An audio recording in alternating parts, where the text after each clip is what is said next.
Welcome to the early season edition of the HFL Report. So good to be back behind the desk. I am your host, as always, Phil Inott. Before we get started, I want to make a couple of announcements to the league.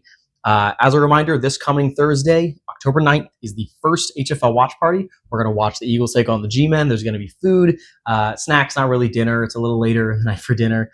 Good chatter, just a great time to hang around with the guys and fellowship around this league. Our watch parties are always a blast, so please do what you can to be there. We understand if you can't make it, but having everybody out there would be awesome. It's going to be a great night.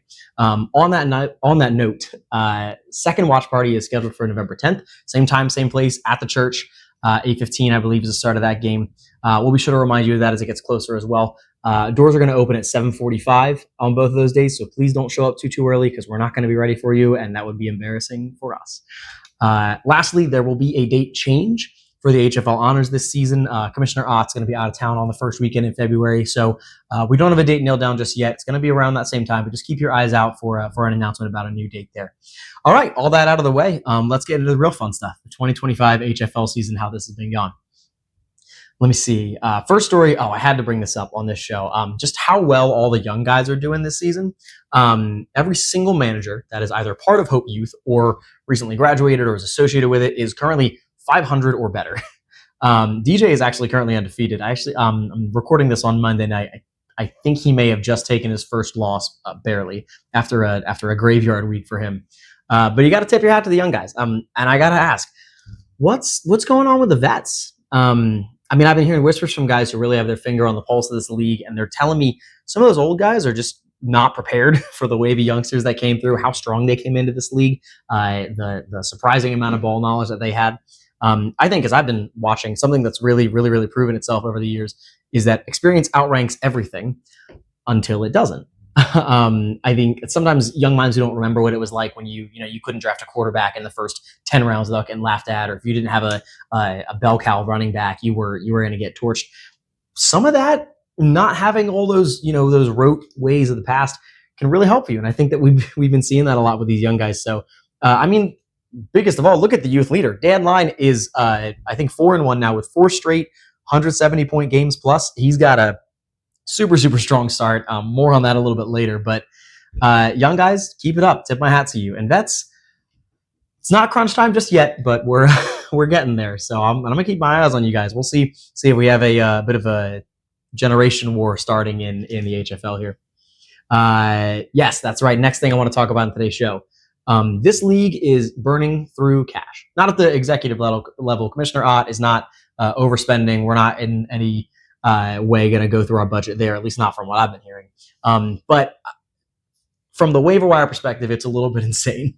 I don't think we have stats on past years at the ready now, but we could go back and check. Maybe I'm just telling you from watching the league this year and every year that I've been part of it, this is the most expensive HFL season in history. We're only through week 5. There are a couple guys that are already almost out of money. We've just had our first week of bye weeks, and guys are already flying off waivers.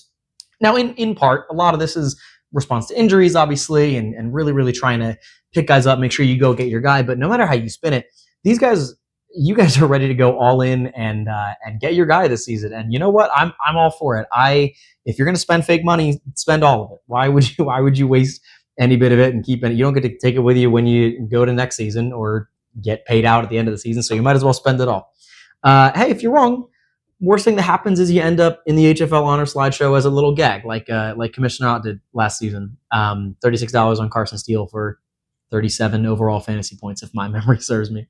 Trades are going crazy too. We've had a bunch of those. Some big names. I think Puka and CD got traded in the West as well. So big names getting traded. I bet you we're almost ties with most trades in a season as well. I have to look at that. We'd have to go check those numbers exactly, but we're getting up there. So it's a great season watching guys fly from place to place.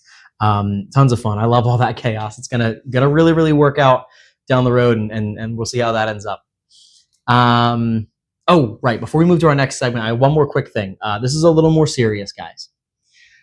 I think it's time to end the Ball Dynasty discussion. Maybe this is a bit of a hot take, but I think when you look at the numbers, I start to wonder if they were ever really going to be a dynasty in the first place. So I've got some data here I want to share with you guys. When you go back 2 years ago, Sean Ball obviously wins the ring after more or less being checked out for a season. Kind of halfway through the season, sold the team off to his brother, Connor Ball, who assistant commissioner Connor Ball now did a great job in that first season trying to rally that team. But second season, 2 years ago, Sean comes in as a 7 seed, barely sneaks in before the expanded playoffs, to his credit. Got hot at the right time, and that's a big part of winning. Not trying to take that away from him, but got some favorable matchups, got the job done, walks away with a ring. And then last year, he kind of bottoms out, and Connor Ball wins it from another wild card seed, this time in the expanded playoffs. So not to downplay that. Still hard to get in and win, but more guys getting in. You start to wonder how tough it would have been to get in. Stuck in it with 9 wins, so not a bad squad. Just nothing really. I'm looking at the numbers, nothing really to write home about. But then you look at weeks 15, 16, 17, turns it on. Had like a 160, a 180, and a 200 to end the season out. So, I mean, got hot at the right time, exactly, and dominant fashion. So, no question, I'm not trying to take guys' rings away, but I'm looking at the Ball family now, and prior to week 5, they're 6-6 as a group, and Connor was 4 of those wins. And he himself has already put himself on fraud watch. I know that he had a great week this week, and everybody kind of woke up, but just saying, he's out. He was a big beneficiary of the Dallas Green Bay shootout. He's had a couple of wins of 2 points or less in terms of margin of victory. So I don't know if anyone else sees the writing on the wall, but I'm starting to wonder if the Ball dynasty was just kind of smoke and mirrors. Just kind of, I don't know. The more I hear guys talk about it, the more I roll my eyes a little bit. It's, I like talk of a dynasty. I like the idea of a villain in the league. I just don't know that the Ball family was ever really going to take the reins there. Now Connor is 5-0 at this point, so we'll see if the assistant commish can repeat. But that's tough to do, even if you're in a good spot. Tough to do. There are a lot of guys in this league that would tell you that. So I think I don't want to get too far ahead of myself. Well, I kind of do. That's our next segment. Actually, we're going to do this segment. We love the segment. It's called Shots in the Dark.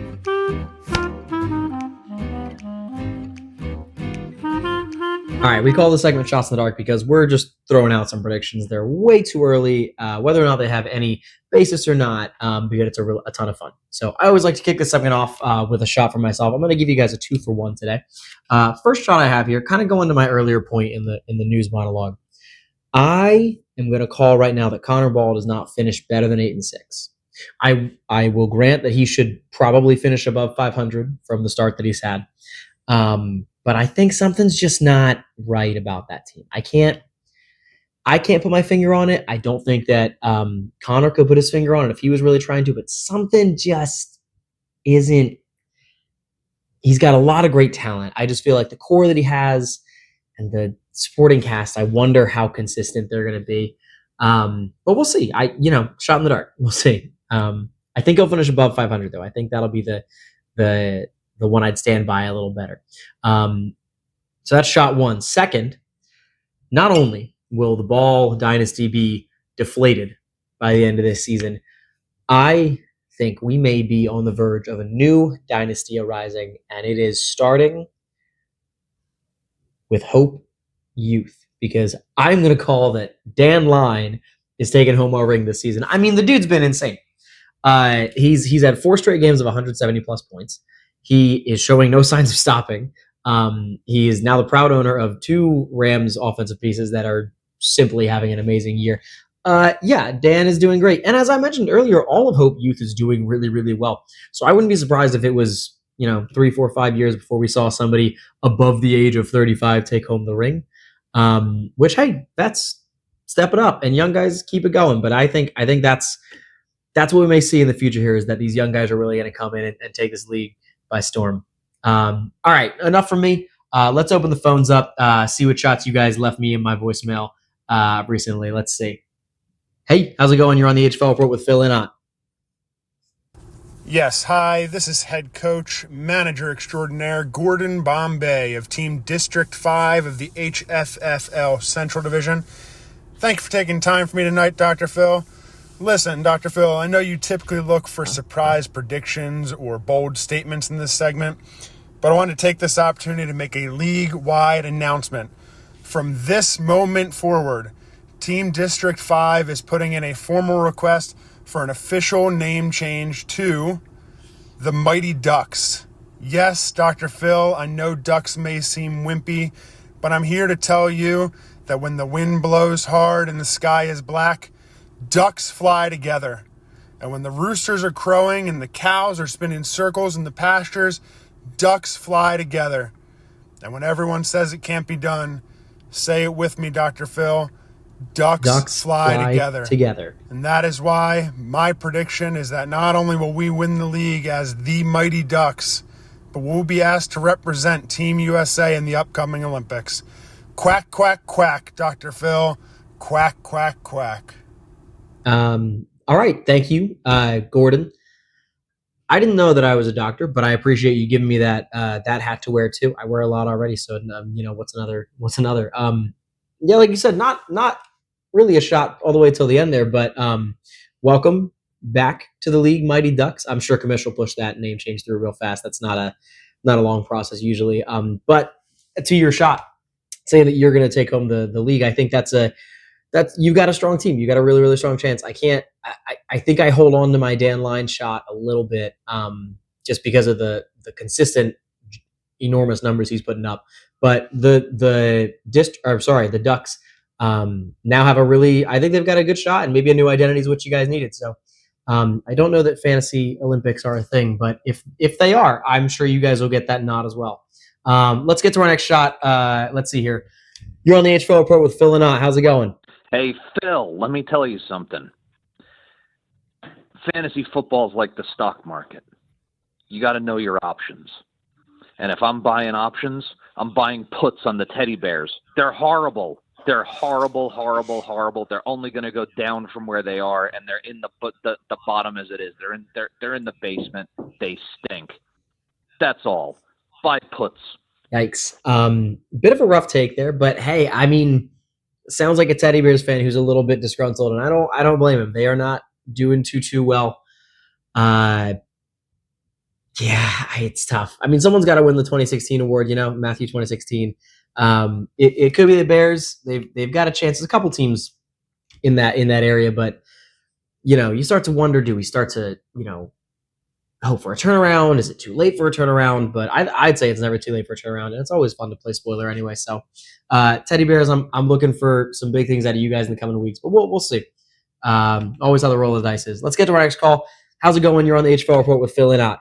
Hey, Phil, it's the snoozer, and I just woke up from a snooze here, and I had a vision, so I wanted to tell you my prediction for this year. My prediction here is that I will win at least one game this season, right?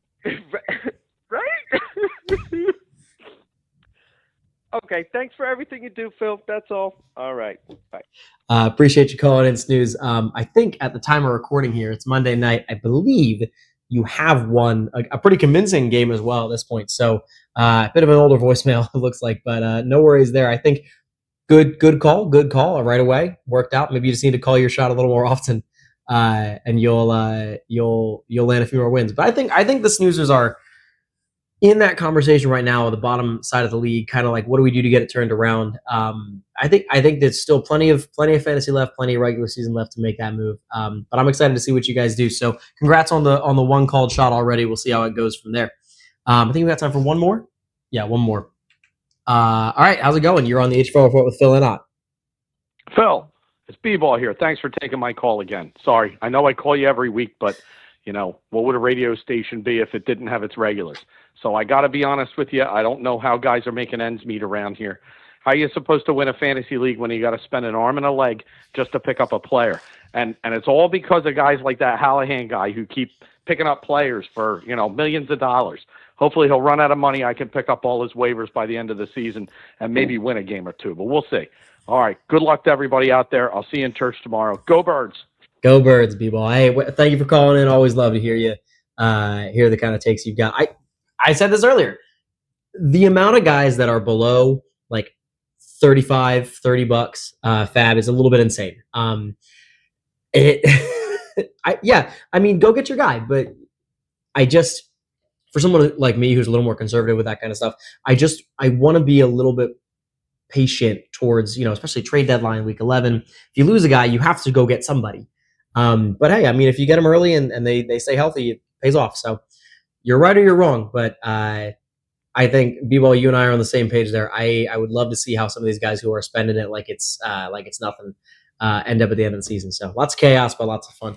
All right, I think that's all the time we have for shots. A couple more things I want to get in the show before I have to cut to break here. Quick update on current award races. Most efficient manager is always up for grabs, obviously, but Landon O'Reilly right now is running away with that. I think he had a few weeks at 99%, so he's king of efficiency right now. Hats off to you, Landon. Let's keep that going. Whiteout award, really anybody's at this point because of all the waivers that we've been seeing. I wanted to let you guys know about an official announcement that we have from the league. First time hearing it. And they are going to be 2 awards that the managers are going to be voting on at the end of the season. They are the Firestarter Award and the Salt and Light Award.